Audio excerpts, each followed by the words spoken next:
Hi everybody, I hope you're well and you're having lots of fun at home. We miss you lots, but today I'm quite excited because I get to read a book, and it's The Wizard of Once by Cressida Cowell, who wrote the How to Train a Dragon books, which I really like too, but the illustrations in this one are wonderful. I really, really like them. The book starts off with the two main characters, and it says, this is a story with two heroes. The boy, Tsar, is from a wizard tribe, but he has no magic and he will do anything to get it. The girl, Wish, is from a warrior tribe, but she owns a banned magical object and she will do anything to conceal it. And the next page has a map of all the different places that are in the story. And then we've got Queen Sycorax's Iron Warrior Fort. Pretty imposing place, isn't it? It says the fort has 7 ditches and is surrounded by endless forests, inhabited by sprites, giants, werewolves, ogre breaths, and something worse than all of these. It might be Mrs. Ballard, I'm not sure. Once there was magic. Once there was magic. It was a long, long time ago in the British Isles, so old that it did not know it was the British Isles yet, and the magic lived in the dark forests. Perhaps you feel you know what a dark forest looks like. Well, I can tell you now that you don't. These were forests darker than you would believe possible. Darker than Inksbox, darker than midnight, darker than space itself, and as twisted and as tangled as a witch's heart. They were what is known as the Wild Woods, and they stretched as far in every direction as you can possibly imagine, only stopping when they reached the sea. There were many types of humans living in the Wild Woods. The wizards, who were magic, and the warriors, who were not.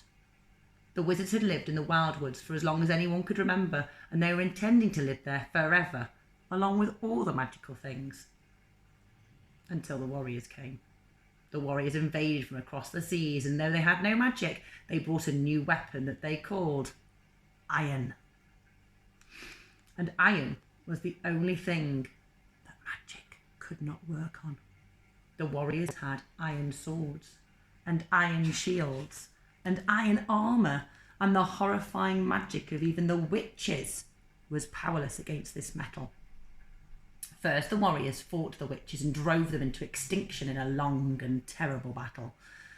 Nobody cried for the witches, for witches were bad magic, the worst sort of magic, the kind of magic that tore wings from larks and killed for fun and could end the world and everybody in it.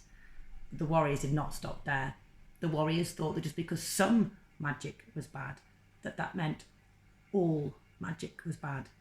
So now the warriors were trying to get rid of the wizards too, and the ogres and the werewolves, and the untidy quarrelling mess of good sprites and bad sprites that burned like little stars through the darkness, casting mischievous spells on each other, and the giants who moved slow and careful through the undergrowth, larger than mammoths and peaceable as babies. The warriors had sworn that they would not rest until they had destroyed every last bit of magic in the whole of the dark forest, which they were chopping down as fast as they could with their iron axes to build their forts and their fields and their new modern world. You have now entered the Iron Warrior Empire. All magic is banned. In this territory, no sprites, no giants, no ogre breaths, no snowcats, no werewolves, no green teeths, or any other magical creatures.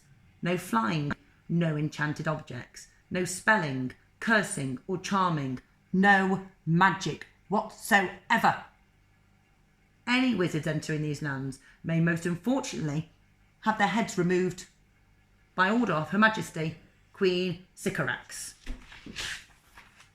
This is the story of a young boy wizard and a young girl warrior who have been taught since birth to hate each other like poison.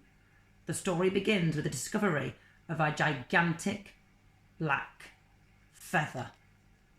Could it be that the wizards and warriors have been so busy fighting each other that they have not noticed the return of an ancient evil?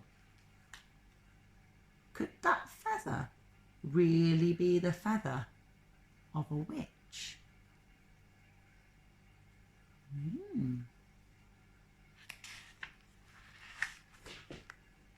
I am a character in this story who sees everything, knows everything. I will not tell you who I am. See if you can guess. The story begins here. Don't get lost. These woods are dangerous.